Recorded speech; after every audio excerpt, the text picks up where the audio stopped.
ভাবুন তো, আপনার একখানা ছবি সোশ্যাল মিডিয়ায় আপলোড দিলেন বা কোনো এআই অ্যাপে আপলোড করলেন। কিছুদিন পর হঠাৎ দেখলেন সেই ছবি ব্যবহার হচ্ছে একেবারে ভিন্নভাবে, এমনকি আপনার না করা কাজও ভিডিও আকারে ছড়িয়ে যাচ্ছে ইন্টারনেটে। আসসালামু আলাইকুম প্রিয় দর্শকবৃন্দ, কেমন আছেন সবাই? ডার্ক পেজ ইউটিউব চ্যানেলে আপনাদের সবাইকে স্বাগতম। আজকে আমরা এই ভিডিওতে আলোচনা করব এআই এর ভালো দিক এবং খারাপ দিক, কেন এআইকে নিজের ছবি দেওয়া বিপজ্জনক, কোথায় কোথায় মানুষ ক্ষতিগ্রস্ত হচ্ছে এবং কীভাবে নিজেদেরকে নিরাপদ রাখতে পারি। তাই ভিডিওটি না টেনে শেষ পর্যন্ত দেখতে থাকুন। এআই বা আর্টিফিশিয়াল ইন্টেলিজেন্স হলো এমন এক কম্পিউটার সিস্টেম যা মানুষের মতো চিনতে, শিখতে এবং সিদ্ধান্ত নিতে পারে। এটি ডেটা ব্যবহার করা শেখে। আপনি যখন ছবি, লেখা বা ভয়েস দেন, তখন এআই সেই তথ্য থেকে নতুন কিছু তৈরি করতে শেখে। উদাহরণ হিসেবে বলা যায়, চ্যাট জিপিটি টেক্সট দিয়ে উত্তর বানায়, মিড জার্নি বা ডিএএলএল ছবি বানায়, ডিপ ফেক ল্যাব দিয়ে ভিডিও এডিট করা হয়। অর্থাৎ আপনার একটা ছবি দিলে এআই সেটা শুধু সংরক্ষণই করে না, বরং শিখে ফেলে কীভাবে আপনাকে নকল করা যায়।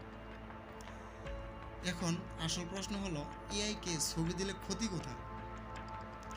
ডিপ ফেক এআই আপনার মুখ ব্যবহার করে এমন ভিডিও বানাতে পারে যা একেবারে বাস্তব মনে হবে। উদাহরণ হিসেবে বলা যায়, অনেক হলিউড অভিনেতা অভিনেত্রীর ভুয়া ভিডিও তৈরি হয়েছে যেখানে তারা আসলে কিছুই করেনি। 2023 সালে দক্ষিণ কোরিয়ার এক রাজনীতিবিদের নকল ভিডিও ভাইরাল হয়ে তার ইমেজ নষ্ট হলো। আপনি ভাবলেন শুধু এআই অ্যাপে ছবি দিলে ফিল্টার বা এডিট করার জন্য, কিন্তু সেই ছবি কোম্পানির সার্ভারে থেকে গেল। পরবর্তীতে সেই ছবি বিজ্ঞাপনে বা ডেটা বিক্রিতে ব্যবহার হতে পারে। অপরাধীরা আপনার ছবি নিয়ে নকল আইডি বানাতে পারে। এমনকি অনেক ক্ষেত্রে মানুষের ছবি কেটে ফেক পাসপোর্ট তৈরি হয়। অনেক সময় ছবি দিয়ে ভুয়া অশ্লীল কন্টেন্ট বানিয়ে মানুষের ব্ল্যাকমেল করা হয়েছে।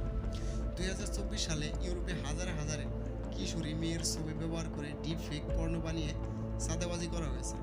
তাই নিজের ছবি এআই অ্যাপে দেওয়া মানে আপনার নিয়ন্ত্রণ হারিয়ে ফেলা। তবে সব খারাপ নয়, সঠিকভাবে ব্যবহার করলে এআই অনেক ভালো কাজে আসে। এই ধরেন স্বাস্থ্যসেবা, এআই এখন ক্যান্সার, হার্টের রোগ, এমনকি চোখের রোগ আগেই শনাক্ত করতে পারে। উদাহরণ হিসেবে বলা যায়, যুক্তরাষ্ট্রে এবিএম ওয়েস্টসন হেলথ এআই হাজারো ক্যান্সার রোগের ডেটা বিশ্লেষণ করে চিকিৎসা দিচ্ছে। শিক্ষা ও গবেষণা ক্ষেত্রে ছাত্ররা এআই ব্যবহার করে পড়াশোনা সহজ করছে, গবেষকরা দ্রুত ডেটা বিশ্লেষণ করতে পারছে। কৃষিক্ষেত্রে এআই মাটির গুণাগুণ বিশ্লেষণ করছে। বড় বড় কোম্পানি এআই দিয়ে নতুন নতুন ডিজাইন তৈরি করছে। মানে সঠিক ব্যবহার করলে এআই সমাজকে এগিয়ে নিয়ে যাচ্ছে। কিন্তু বাস্তবতা হলো, অপব্যবহারই বেশি হচ্ছে। রোবট ও এআই ব্যবহারে হওয়ায় অনেক কারখানা মানব চাকরি হারাচ্ছে। 2025 সালে হিসাব অনুযায়ী শুধু যুক্তরাষ্ট্রে লাখো চাকরি এআই এর কারণে হুমকির মুখে। এআই দিয়ে ভুয়া ছবি বা ভিডিও তৈরি মানুষকে বিভ্রান্ত করা হচ্ছে। উদাহরণ হিসেবে 2023 সালে পোপের একটি নকল ছবি ভাইরাল হয়েছিল যেখানে তিনি বিলাসবহুল কোট পরেছিলেন, যেটা আসলে সত্যি নয়। এআই ভয়েস জেনারেটর দিয়ে প্রতারকরা বাবা মায়ের কণ্ঠস্বর নকল করে সন্তানদের কাছ থেকে টাকা নিয়েছে। কানাডায় এক মা ফোনে সন্তানের কান্নার শব্দ শুনে টাকা পাঠিয়েছিলেন। পরে জানা যায় সেটা এআই দিয়ে বানানো।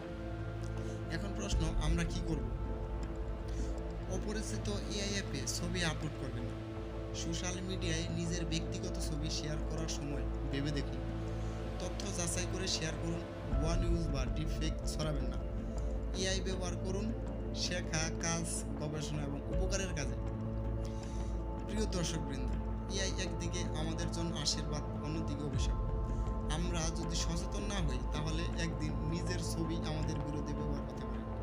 তাই সাবধান হন, সচেতন হন আর প্রযুক্তিকে ব্যবহার করুন ভালো কিছু। ভিডিওটি ভালো লেগে থাকলে লাইক দিন, কমেন্টে আপনার মতামত লিখুন। ভিডিওটি শেয়ার করে সবাইকে শোনার সুযোগ করে দিন, যাতে সবাই সাবধান হতে পারে, সচেতন হতে পারে। আর চ্যানেলে নতুন হয়ে থাকলে চ্যানেলটিকে সাবস্ক্রাইব করে বেল আইকনটি অন করে রাখুন। তো ভালো থাকুন, সুস্থ থাকুন। ধন্যবাদ সবাইকে। আসসালামু আলাইকুম।